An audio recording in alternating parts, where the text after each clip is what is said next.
안녕하십니까. 예, 아까 사회자께서 5월 마지막 집회라 그랬는데 참 빠르죠. 정말 빠릅니다. 한 골든 타임을 말씀하셨는데 오늘 말씀도 약간 비슷하지 않나 생각이 됩니다. 먼저 말씀을 보시겠습니다. 신명기 26장 말씀을 보시겠습니다.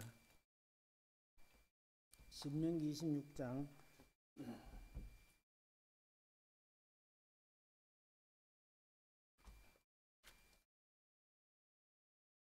16절부터 19절까지 제가 읽도록 하겠습니다. 신명기 26장 16절입니다.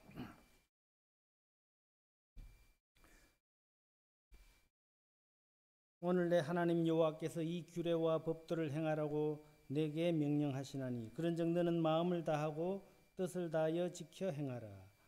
내가 오늘 여호와를 내 하나님으로 인정하고 또 그 도를 행하고 그의 규례와 명령과 법도를 지키며 그의 소리를 들으리라 화근하였고 여호와께서도 내게 말씀하신 대로 오늘 너를 그의 보배로운 백성이 되게 하시고 그의 모든 명령을 지키라 화근하셨느니라.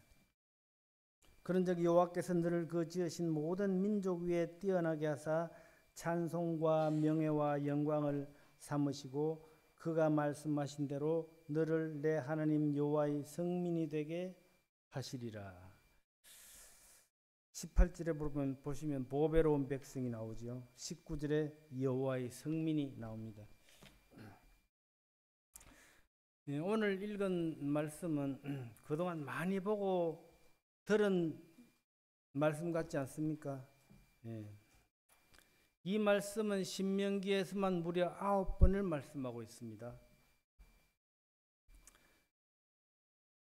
오늘 이 말씀은 가나안에 들어가기 전 마지막으로 모세가 백성들에게 다시 한번 당부하는 말씀입니다. 16절에 오늘 내 하나님 여호와께서 이 규례와 법도를 행하라고 내게 명령하시라니 그런즉 너는 뭐라고 했습니까? 마음을 다하고 뜻을 다하여 지켜 행하라. 너희들이 가나안 땅에 들어갈 텐데 가나안 땅에 들어가거든 하나님께서 명령하신 규례와 법도를 잊지 말고 마음을 다하고 뜻을 다하여 지켜 행하여야 한다. 왜 이렇게 수없이 반복해서 말씀하실까요? 우리는 이미 알고 있는 대로 가나안에 살고 있는 족속들은 온갖 우상을 섬기고 음란에 빠져 타락한 생활을 하고 있는 것을 우리는 말씀을 통해서 잘 알고 있습니다. 이제 이스라엘 백성들이 그들과 가나안에 들어가서 그들과 함께 살아야 돼요. 그래서 이제 모세는 걱정이 태산입니다. 수없이 경고했습니다. 레위기에서도 이렇게 경고했죠. 한번 찾아볼까요? 레위기 18장 24절부터 보시면 가나안 백성들이 얼마나 타락한 백성들인지 잘 알 수가 있거든요.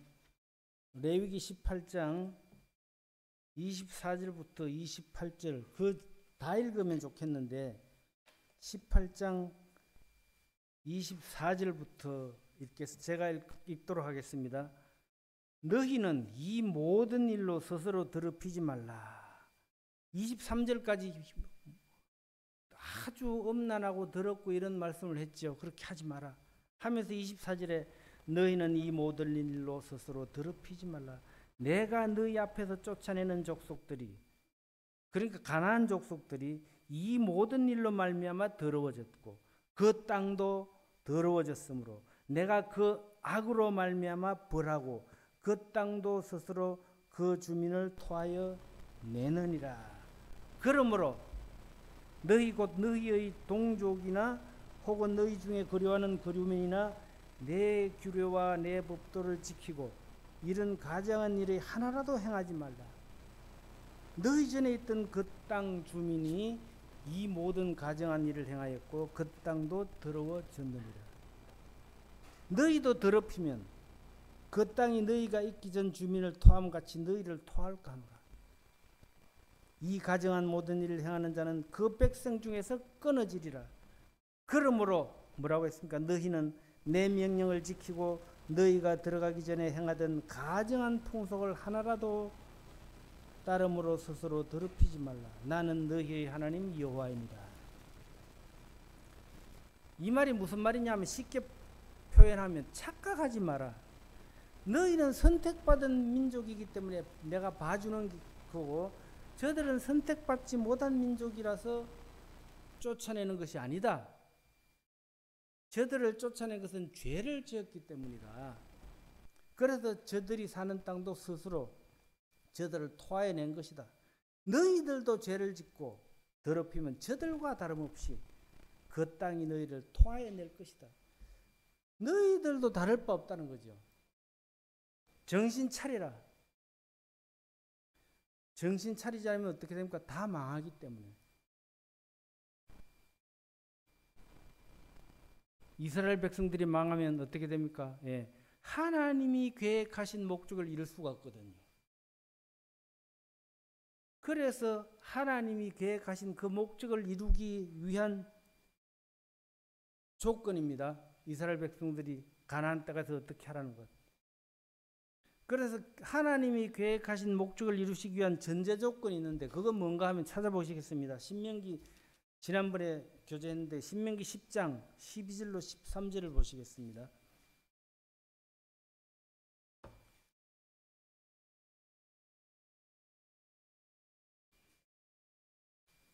신명기 10장 12절 13절을 제가 읽겠습니다. 이스라엘아 내 하나님 여호와께서 내게 요구하시는 것이 무엇이냐? 곧 내 하나님 여호와를 경외하며 그의 모든 도를 행하고 그를 사랑하며 마음을 다하고 뜻을 다하여 내 하나님 여호와를 섬기고 13절에 내가 오늘 내 행복을 위하여 내게 명하는 여호와의 명령과 규례를 지킬 것이 아니냐. 왜 지켜야 됩니까? 너희들의 행복을 위해서. 오늘 말씀 주제는 이스라엘을 향한 하나님의 계획이라고 말씀 제목을 지었습니다.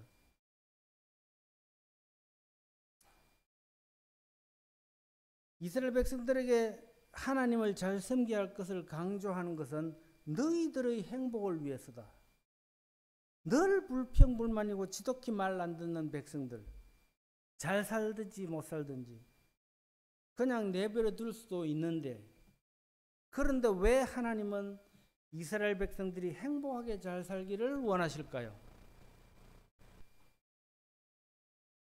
네, 이스라엘 백성들이 행복하게 잘 살기를 바라시는 것은 바로 하나님이 계획하신 목적을 이루기 위한 전제 조건이라는 거예요. 행복하게 사는 것이 끝이 아니라 행복하게 살게 하는 것은 하나님의 계획을 이루기 위한 전제 조건이에요. 그럼 하나님의 진짜 목적은 무엇일까요? 출애굽기 19장 5절 6절에 나와 있습니다. 찾아보실까요? 하나님의 진짜 목적. 출애굽기 19장 5절 6절입니다.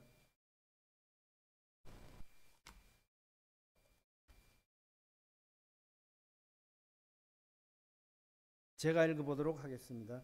출애굽기 19장 5절 6절. 세계가 다 내게 속하였느니 너희가 내 말을 잘 듣고 내 언약을 지키면 너희는 모든 민족 중에서 내 소유가 되겠고 너희가 내게 대하여 제사장 나라가 되며 거룩한 백성이 되리라. 너는 이 말을 이스라엘 자손에게 전할지니라. 모세에게 명령했죠. 자, 세계가 다 내게 속하였다 그랬습니다. 하나님께 속한 것이죠.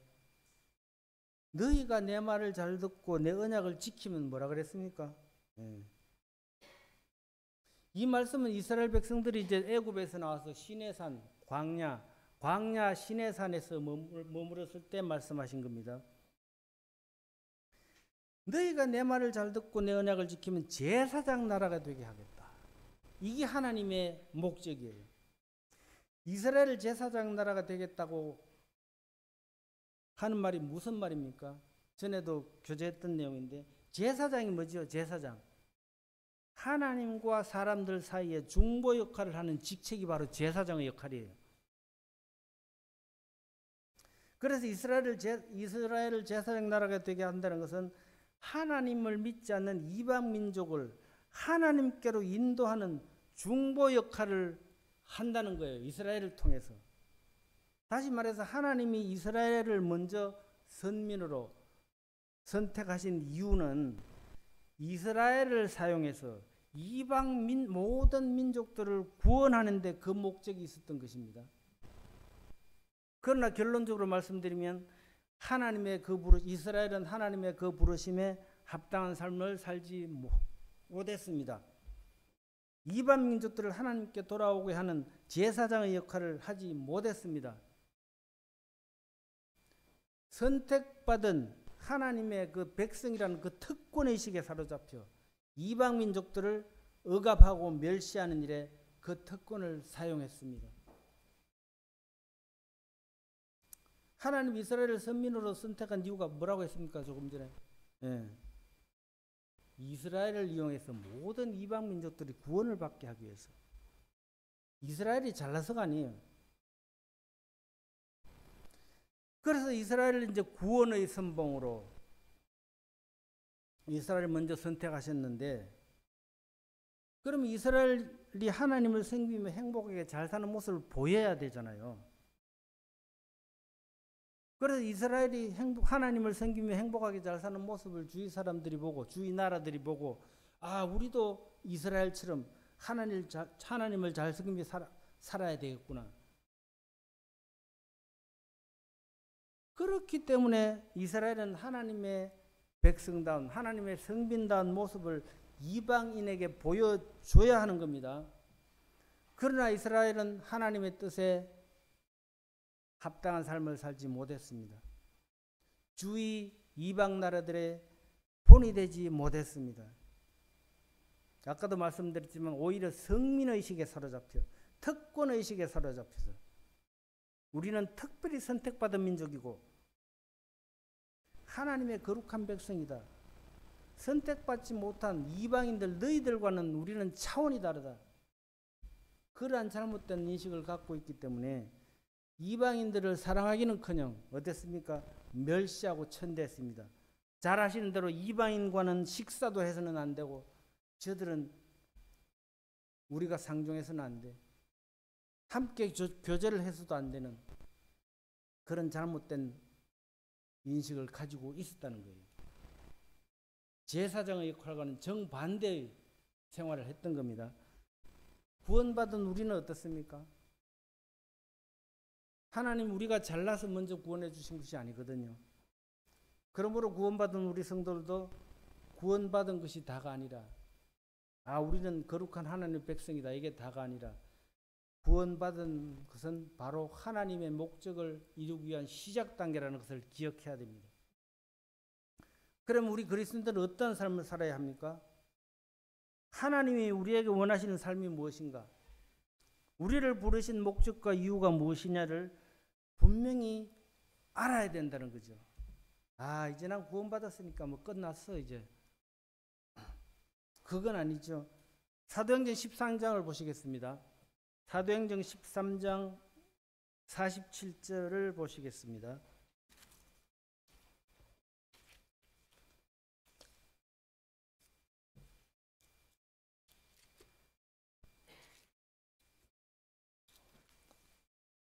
사도행전 13장 47절에 이런 말씀을 하셨죠. 주께서 이같이 우리에게 명하시되 내가 너를 이방의 빛으로 삼아 너로 땅끝까지 구원하게 하리라 하셨느니라 하니. 뭡니까? 내가, 하나님이 우리를 이방의 빛으로 삼는다 그랬어요. 그리고 너로 땅끝까지 구원하게 하리라. 그러니까 복음 전하는 자로 삼는다는 거죠. 그리고 디모데전서 1장 16절에도 이렇게 말씀했습니다. 디모데전서 1장 16절을 보시면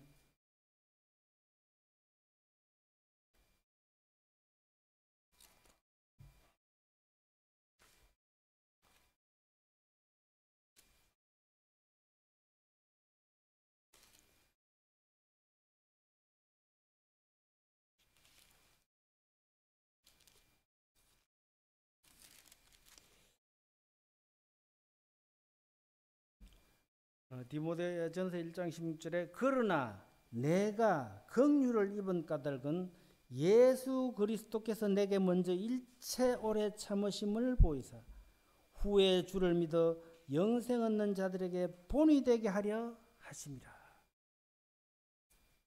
내가 긍휼을 입은 까닭은 뭡니까? 내가 잘나서가 아니에요. 오래 참아주신 거예요. 후에 주를 믿을 수 있을 때까지, 주님을 믿을 때까지 참아주신 거예요. 그래서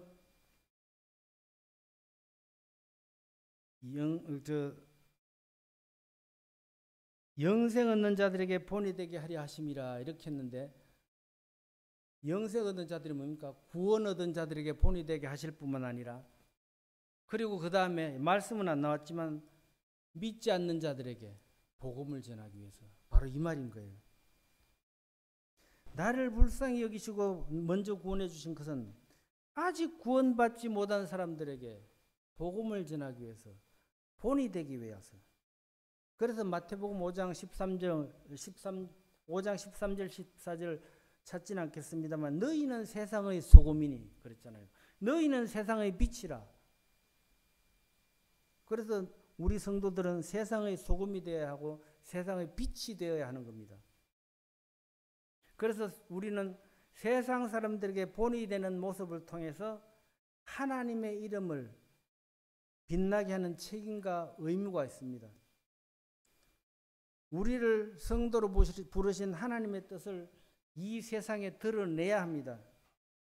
그래서 하나님의 자녀다운 삶을 살아야 된다라는 것을 말씀하고 있습니다. 그래서 모세는 이스라엘 백성들에게 이렇게 말하죠. 오늘 본문 말씀 16절에 보시면 26장 16절에 이렇게 말씀했습니다. 오늘 내 하나님 여호와께서 이 규례와 법도를 행하라고 내게 명령하시나니 그런즉 너는 마음을 다하고 뜻을 다하여 지켜 행하라. 마음을 다하고 뜻을 다하여 지켜 행하라. 마음을 다하고 뜻을 다하여 지켜 행하라는 것은 우리를 율법 속으로 끌어들이기 위해서, 율법으로 속박하기 위한 것이 아닙니다. 우리 그리스도인의 삶은 마음과 뜻을 다하여 하나님의 말씀을 따라 지켜 행할 뿐만 아니라 이 세상을 살아갈 때도 그리스도인이라고 하면서 이 세상의 도덕과 법을 따르고 지키지 않는다면 어떻게 되겠습니까? 세상 사람들에게 조롱거리가 되고 비난거리가 됩니다. 하나님의 이름을 빛내기는 그냥 오히려 욕되게 하죠. 세상 사람들이 볼 때 저건 뭐 하는 짓이야? 저 사람 예수 믿는 사람 맞아? 세상 사람들에게 하나님의 이름이 웃음거리가 되고 마는 그러한 삶을 살아서는 안 됩니다. 그렇기 때문에 우리가 법을 지키는 것은 대한민국 국민으로서의 당연한 책임과 의무잖아요. 법을 잘 지켜야 그 나라 국민이고, 법을 잘 지킬 때 안전하고 행복한 삶을 살 수가 있는 겁니다. 마찬가지로 하나님의 나라의 백성답게 살아가려면 하나님이 말씀하신 규례와 법들을 잘 지켜야 된다. 왜? 그 길만이 사는 길이니까. 그 길만이 행복하게 사는 길이니까. 행복하게 산다 이렇게 말씀하면 뭐 우리가 풍족하게 살고 뭐 권세를 가지고 이런 걸 생각하는데 그게 아니에요. 하나님 말씀만이 바로 길이요 진리요 생명이기 때문에. 그래서 이제 곧 가나안 땅에 들어가야 살게 될 이스라엘 백성들에게 당부하고 또 당부합니다. 마음과 뜻을 다해서 하나님의 규례와 법도를 지켜 행하라. 이 뜻을 다하여 나오죠. 본문 말씀에 뜻을 다하여. 뜻을 다하여 할 때 이 뜻이라는 16장 하반절에 나오죠. 뜻을 다하여 할 때 뜻이라는 단어가 원문에는 뭐라고 되어 있느냐 하면 혼, 목숨, 생명이라는 의미입니다. 다시 말씀드리면 마음을 다하고 목숨을 다해서 지켜야 된다. 하나님의 말씀을 따르는 것에 대해서 적당히 대충 해도 되고 안 해도 그만이 아니라 내 마음을 다해서 지키고 그 다음에 뭡니까? 생명을, 목숨을 거기에다 걸어야 된다는 거예요. 목숨을 걸고 지켜야 되는 거예요. 17절과 18절을 보시겠습니다. 네가 오늘 여호와를 내 하나님 하나님으로 인정하고 또 그들을 행하고 그의 규례와 명령과 법도를 지키며 그의 소리를 들으라 이랬잖아요.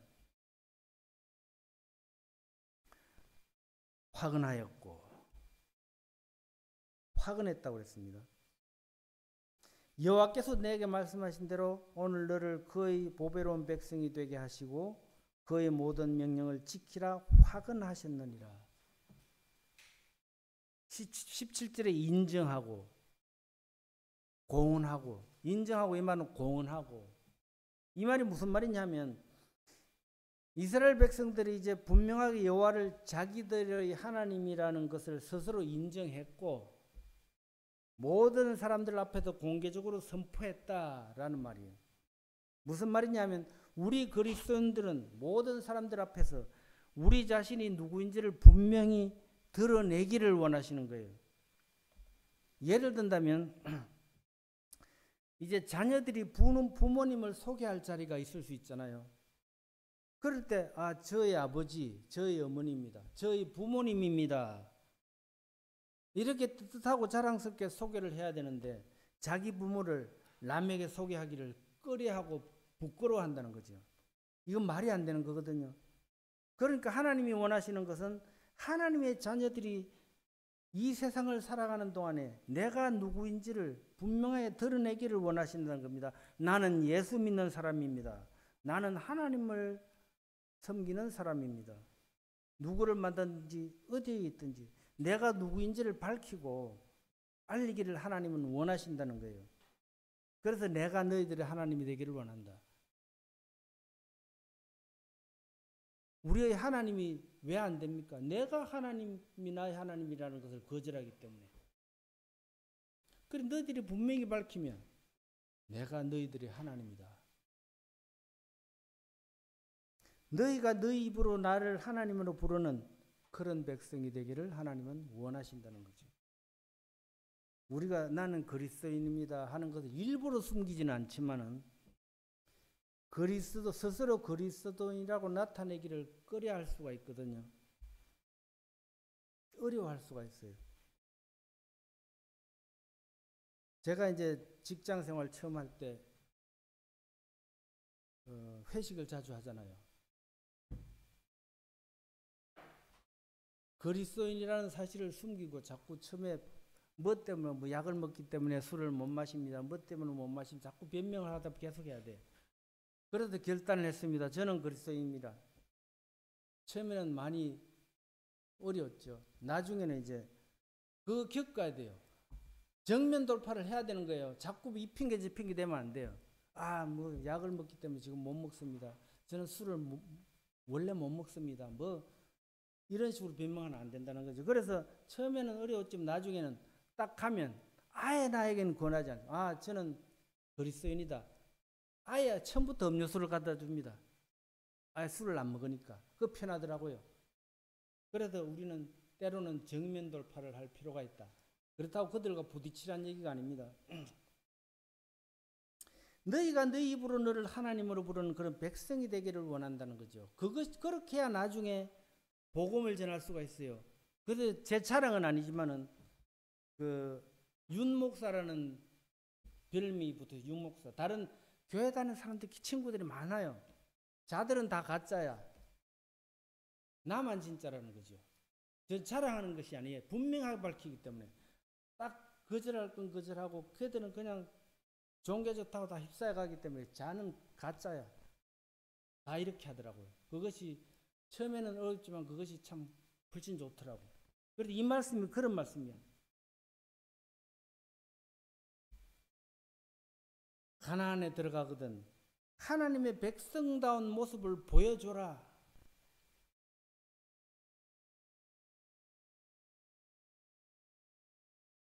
저 사람은 역시 그리스도인이야 라는 모습을 보여주라는 거죠. 어떤 상황 속에서도 우리는 하나님의 말씀을 따라 살고 우리가 하나님을 경외하는 하나님의 자녀임을 드러내야 되는 거예요. 잠언 3장 6절에 이렇게 말씀했습니다. 조금 오늘 내용과는 약간 다르지만 이해를 돕기 위해서 너는 범사에 그를 인정하라. 그리하면 내 길을 지도하시리라. 우리의 모든 삶이 하나님을 인정하고 말씀을 따라 살아야 됩니다. 하나님 말씀과 규례를 지켜 행하는 삶이 되어야 하는 거예요. 그것이 하나님의 자녀된 의무이고 목적이기 때문에